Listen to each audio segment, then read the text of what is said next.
Hi, this is Roger. Thanks for dropping by. What's he up to now, I hear you ask? Well, what he's up to now is a while back, you remember that I did the virtual show for Wessex Orchid Society.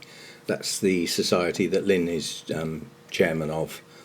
And basically I said I can't show you the sort of magazine as it ended up because it's got people's names in. Well, I've resurrected it from my backup storage basically and dragged the pieces out and put it back together as a magazine and taken the names out so that we can actually have a look at it.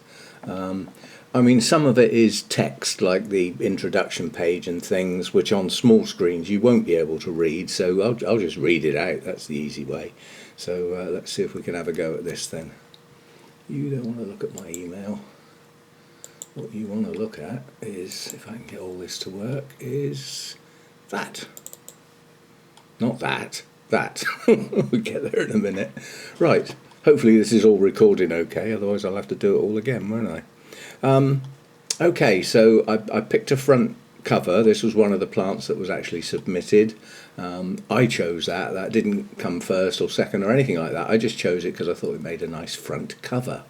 Right, the editor's page was, hello and welcome to this special magazine for our first Wessex Orchid Society virtual show for spring 2021. These have been difficult times with both meetings and shows cancelled throughout the country. Although there has been an effort to continue with meetings in the shape of Zoom presentations and the committee has continued to meet on your behalf via Zoom, there is no substitute for the real thing. Hopefully these times will return later this year. So on to the virtual show. The classes were determined by committee members as a cut-down version of the normal show classes and produced some unusual combinations. That was my view, not everybody else's. It was also decided for convenience that species and hybrids should not be separated. They normally are, and awards are given for the two things. Nonetheless, this was done to make the mechanics of taking in all the photos, my bit, getting them in a form where they could be sent out for external judging, and thanks to Bournemouth Orchid Society for supplying the judging for this. So that was basically it. All of the orchids that were sent in have been included, and the winners, first and second, shown at the start of each class. Well done to those, and a big thank you to all those who entered. Take care of yourselves and continue to stay safe. So this was how I laid it out. A major heading on each page of the class. So class A was the Laelia types and Oncidium types, and a lot of people got very confused with this because they kept contacting me and say, where do I put my Cattleyas? Well, in the order, in the hierarchy, above Cattleya is actually Laeliniae. So that caused a bit of confusion, especially putting the Oncidium alliance in there as well. Consequently, we ended up with an awful lot of entries in here. 9 entries in this one. So first place was somebody we all know. It was some merchant called Roger Frampton. Yeah, he's a bit of a nuisance at times, but anyway, first place with 32 points. This is out of 40 normal judging rules. Half the points for the plant, half the points for the blooming for that type of plant. And my Oncidium Twinkle got first there. Each person was required to send in a picture of the plant, the whole plant, and a close-up of the bloom or blooms or whatever. Bit of discretion allowed there, but they were supposed to supply a picture of the whole plant for judging purposes. You can't judge a plant if you can't see it. Then the second place was this Epicatlia hybrid. Rennie Marquez, I've heard of that, crossed with Potinara Free Spirit Lee. Nice plant. And then the other entries, we had a nice Cattleya June bug there on the left. On the right hand side, a Brassolaelio Cattleya. All these combination hybrids like that have probably been completely messed up by the reclassifications, but that's what the person entered it as, and that's what I stuck to. If the person entered the plant with a given name, then that's the name it got entered under. Even under a couple of circumstances, I knew that that name had changed, so we let them go. So Aberville Golden Promise, another nice Cattleya type. And then a couple of Oncidium hybrids. They were entered as Oncidium hybrids. They actually got put in the competition as Oncidium hybrids, even though in a couple of cases I actually knew what they were. But it's up to the entrant to name their plant. So a couple of Oncidium types there. And then the one on the left there was the one that went on the front cover. A long convoluted name there. Rhyncholaliocattleya, Mahina Yahiro Julii. Easy for you to say. And the Leptotes bicolour on the other side there. Quite a young plant, that one. Right, on to class B. This was Cymbidiums and Coelogenes. So anyway, whatever. First place there was a Cymbidium plush Canyon Benac. And I mean, I know the person who entered that quite well. And if that's got the word plush in it, that will date back to when our former president, who died a while back, had his own nursery in a tiny little village called Plush in Dorset. A lot of the hybrids that came out of there would have the name Plush in them. So I can tell the origins of that one. Second place, just an OID Cymbidium hybrid. Again, lovely blooms. And then we had a Cymbidium Miss Muffet crossed with Madididium, something like that. You can read it. On my tongue tied, more coffee. And then a Coelogene albalutea. Now I hadn't actually heard of that one. But a maturing plant with quite a few spikes. So didn't get any. He didn't get first or second though. And then Coelogene tomentosa, nice sort of creamy yellow coloured one, nice markings on the lip. And you can't have a Coelogene section without a cristata in the spring, can you? So somebody managed to put the youngest of plants in. I think there's only about 4 bulbs on that plant, but it bloomed. That's the important thing. So that was that section. And then dendrobiums and epidendrums. As I said, there were some strange combinations. Strictly the epidendrum should have gone in with the Cattleya lot. Anyway, that's what they decided to do. And in first place, a Dendrobium moniliform. And we all know somebody who's got a really big collection of the different varieties of Dendrobium moniliform, don't we? Lynn won't mind, that was Lynn's. She got first place in that section. And then a hybrid in second place there, Dendrobium Hamana Lake Prism. So nice one there. These were joint first places. We did get quite a few joints. So joint first place there, those two. And then joint second place. Meant a lot more people got award. So there's quite a nice blooming Lindleyi there. That's not a really mature full-grown plant yet, but nice set of spikes on it. And the Spectabile crossed with Sib. Now I had to go back to Lynn and query this. I said, what is the point? If you've got Dendrobium Spectabile and you produce some siblings, i.e. some seedlings of Dendrobium Spectabile, why do you need to even mention that it's a Spectabile crossed with what is in effect a Spectabile? What is the point?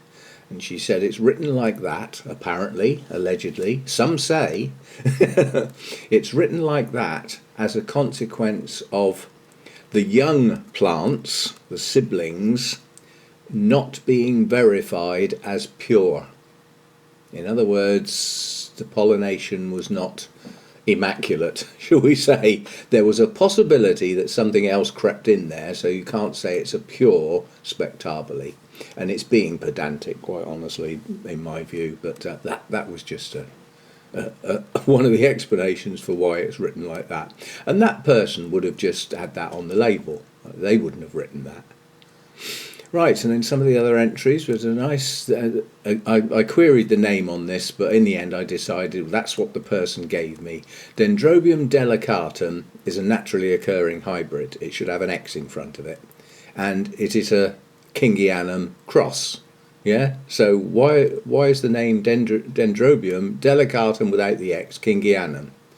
And then it's crossed with Tarbury John.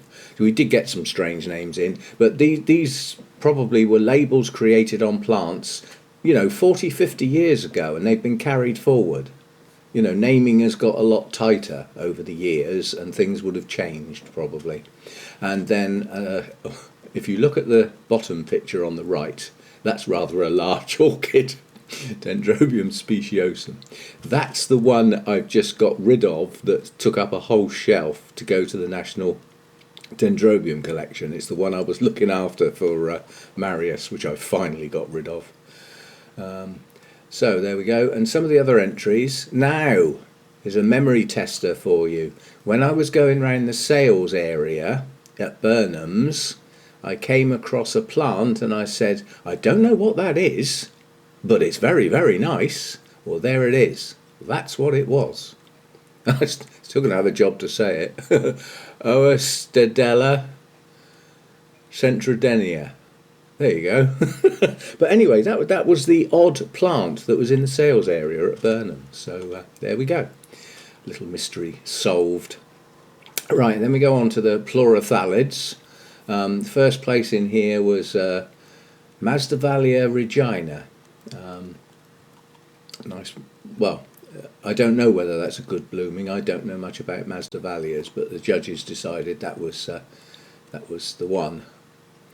And then second place was this Masdevallia Balua. I don't know whether that's a good blooming or not. And again, the last one, Machu Picchu. So only 3 entries in that section, and that at that time of year, I was very surprised with only 3 entries. I think some people would have entered their plants if they'd realised there were hardly any entries, and not necessarily. When you put a plant into an actual show, you want it to be at its best. Otherwise, you don't put it in. It's open to the public and all that sort of stuff. But in a competition like this, I'd have suggested, if it's got blinking blooms on it, put it in. The more the merrier. Anyway, so only 3 entries in there. The Phalaenopsis and Vanda and allied genera sounded like we should have got shed loads, including all those together, and we didn't. But 7 wasn't bad. So in first place was Phalaenopsis stewartiana, the one that's behind so many hybrids. That is the source of so many hybrids. And second place was a Sarcochilus hybrid. We know somebody who grows a lot of Sarcochilus hybrids and does videos showing all their blooms, don't we? Right, and then quite a, Phalaenopsis hybrid basically was quite a common name in this section because there just are so many no IDs around. Although the one on the right did have a name, Champion Girl. Another hybrid on the left, white one, common standard, and another hybrid on the right. That's a nice shaped bloom, that one on the right. I like that. It's not your standard shape, it's slightly, I don't know, just that bit different, I suppose.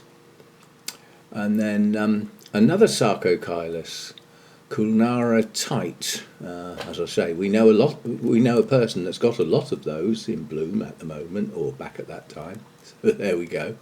Right, the slipper orchids. First place was a nice Paphiopedilum, mouth won't work. Paphiopedilum delenatii. And if you look at the picture of the plant, we're looking at 4 blooms on that plant, so that was nice. For once I agreed with the judges.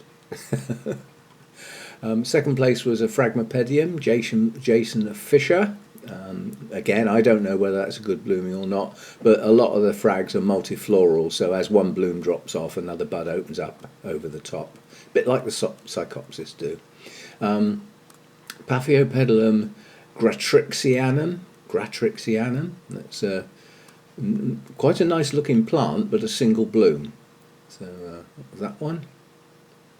And the last one in there was a Phragmopedium again, Lavingtane. That'll be French, I expect, and my French is non-existent. Yeah, what do you mean you noticed? Anyway, the last class is where we chuck all the, the expression is where we chuck all the other rubbish, but it's not.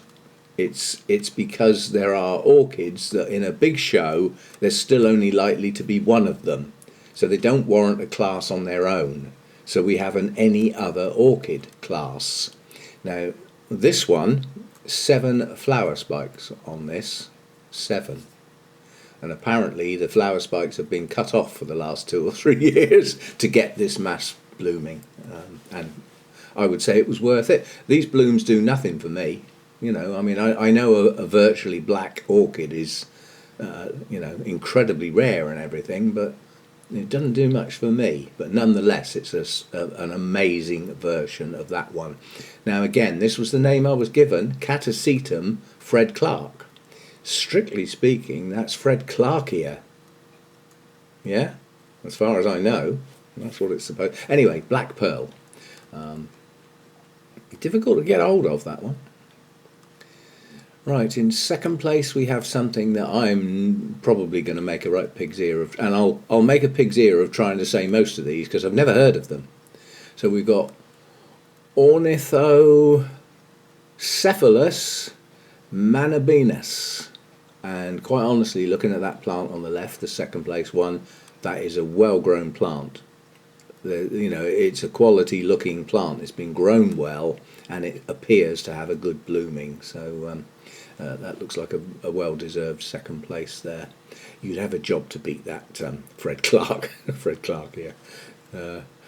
Right, and then some other entries. We've got a Scaphocephalum verrucosum. Of course we have there. Again, that wouldn't do much for me because the blooms are very small and wispy and spindly, and it could be that these are spikes that extend and the blooms are always on the end, and I'm not giving it enough credit for what it actually is, but to me it just looks like a lot of the blooms have already gone over. Nonetheless, and then we've got a oh, hell am I supposed to say that? A Chelonistelli sulphurea, and that looks like a very well grown plant with a good blooming for the size of the plant. I'm surprised that didn't do better. And then a zygopetalum entered by some oik called Roger Frampton. Well, we've seen enough of that plant. It's been the star of several videos over quite a long period of time. It's still in full bloom as well, by the way.